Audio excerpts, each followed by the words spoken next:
I was going into Tangasa. I had to stop by at the last police post. And it was a young man. It was the DPO that told me, come on, go.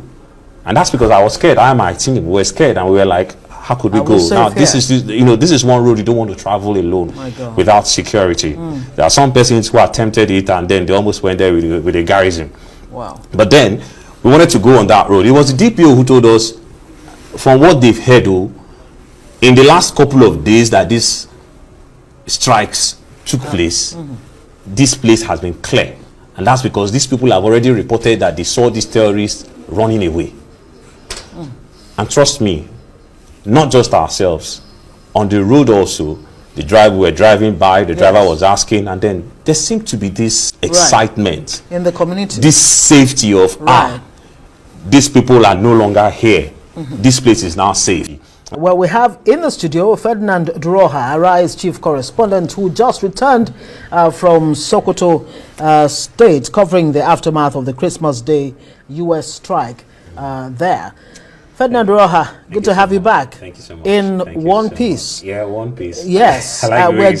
We are grateful because really, I mean, when you consider the backstory, it's not as easy as it seems. You didn't get a flight coming back from Sokoto.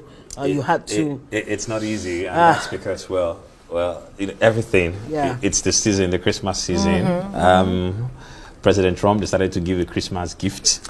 True. And there were lots of talks if the Christmas gifts did get to those whom we were supposed to who should be getting the gifts, and those were the backstories. But at the end of it, well, I just think that it's very necessary for us to take a look at the scenarios, and then if there are lessons to be learned, definitely, I do think there's a whole lot of lessons for us. We will definitely come to that. Nigerians have been asking one question, one very fundamental question, as to whether this strike really succeeded. Did it achieve the objective? Because on the one hand, people are saying, where are the bodies? The bodies of the terrorists who were taken out. And on the other hand, some are saying, look, it's not necessary to show you, any well, permit me to say that, how do you gauge or weigh the success or otherwise of this strike? Well, I've been embedded in military operations for the last 8 years, and I must say that such coverages, well, it's not new to hear people come out with some of these questions, and that's because you take a look at the state in which we are right now. Well, there are a whole lot of doubts, there are a whole lot of confusion, and so people just want to be psychologically safe. Right. And that's exactly the reason. Yes, that's exactly the reason why you begin to hear some of these questions. And then also, permit me to say this, well, because of the way we've actually carried branded figures, sometimes you hear 1,000 people killed, 50 people killed, 600 people killed, and yet we still see these terrorists carry out these activities, and looking stronger. That's exactly the reason why people are asking these questions. So I don't blame them, but then also, well, perhaps I'm going to say that later on. Well, let's start first of all by asking, did this actually achieve its objective? Yes. Well, for me, I will say, yes, it did. However, there's something that we must all learn. We must all learn that, well, when you talk about warfare, you can't separate propaganda from it. Absolutely. And so when you take a look at some of the, words that have been, take, for example, President Donald Trump used, we're talking about words like powerful, words like deadly or, obliterating. Well, perhaps if you use those words to indeed weigh whatever you are taking a look at that happened in Tangasa or whatever, well, definitely, you wouldn't really find that. And so to a large extent, I will say, yes, terrorists were killed because I spoke with people who saw bodies. Right. I spoke with a couple of them, members of the community. One of the traditional leaders. Well, after that, well, some security operatives went down, and then with them were some civilians, and I spoke to them. Right. And for some of them, first of all, when you go into that community, it's not a place where people are quick to talk.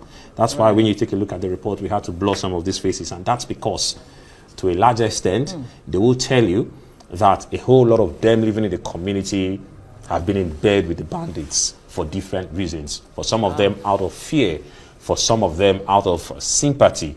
Now, don't forget the story, talking about Lakurawa. At a point in time in 2018, the people of Sokoto invited Lakurawa to come in and help. Protect them. Help as vigilantes. Right. Help discipline their children.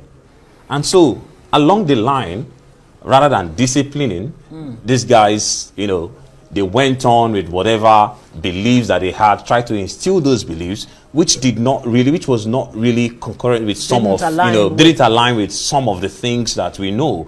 Right. And from there, they got powers, and from there, they went on and on and on, and then the people became like slaves, and it got so bad, you know, it got so bad that, you know, you have a chicken in your house, they come in, they pick up the chicken. I spent over 3.5 hours there, and I can tell you that I didn't see livestock. That community is not a community where you want to rear livestock, and that's because... Why is that? They come in and then they take it.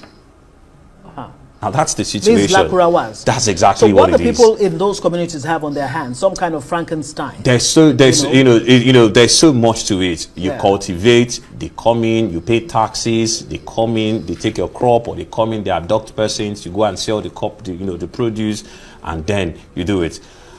They went in, carved out a cave for themselves, the cow, the Kakuri, Kauga, and then Malgam in those places, and then that's exactly how they've been doing it. So it's not also very easy for these persons to come in freely. So these Lakurawas, if I'm getting you correctly, have become some kind of government. That's exactly what they are right now. They've become a government. Those ungoverned spaces that we all talk about, that's exactly what they've done. They go into those places and then somehow dominate. And then going back to some of the lessons that we've learned, at least we didn't see obliteration, we didn't see those deadly missiles, but there were casualties. And I think we must learn from that. And for the United States, well, they have said they are not backing down. And then somehow, I just think we have to improve on this. When I talk about improve on this, yes, in terms of synergy. But permit me to also say this, still talking about that. Now, I think there should also be a clarity in terms of the mission.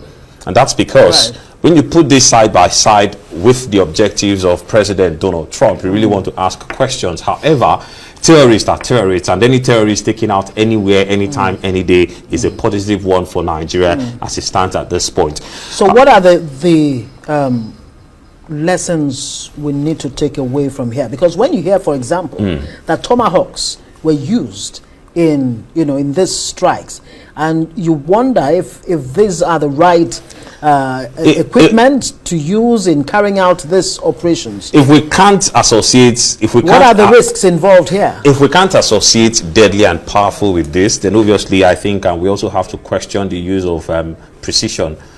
And so maybe it's a lack of understanding.